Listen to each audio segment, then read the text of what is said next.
Garbo sa Lapu-Lapu Festival 2024, nagmalampuson. Nagkadaiyang festival sa mga barangay gibida. Ani ang report.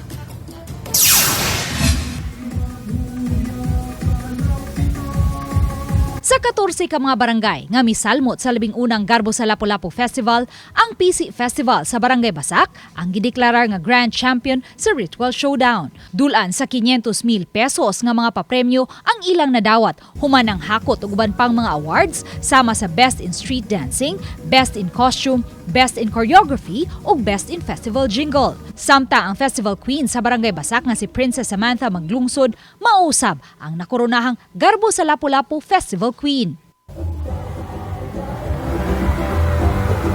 Ang Gitara Festival sa Barangay Maribago ang gideklarar nga first runner-up sa Ritual Showdown. Nakuha usab nila ang special award nga Best in Intro Video. Ug ang ilang Festival Queen ang fourth runner-up sa Garbo sa Lapu-Lapu Festival Queen.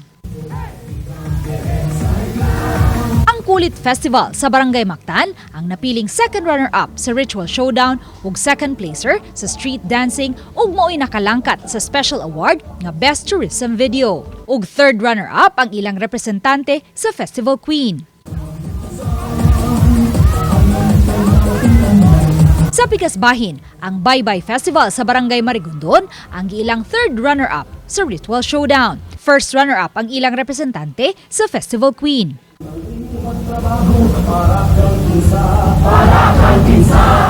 Ug kompleto sa top 5 sa Ritual Showdown ang Barrio Festival sa Barangay Look kinsa mausab ang third placer sa Street Dancing. Hinuon ang tanang mga participating contingents nakadawat og tag 50,000 pesos nga consolation prize. Himungdan nato ang festivals is to unite. Festival is for us to come closer together sa ato ang to enrich our culture and heritage, no? And then I understand nga uban, kuan, but given, those are little things. Matod ni Garilaw, Lapu-Lapu City Acting Tourism Officer, gitinguha nilang sunod tuig. Makasalmot na gyud ang tanang 30 ka mga barangay sa Dakbayan.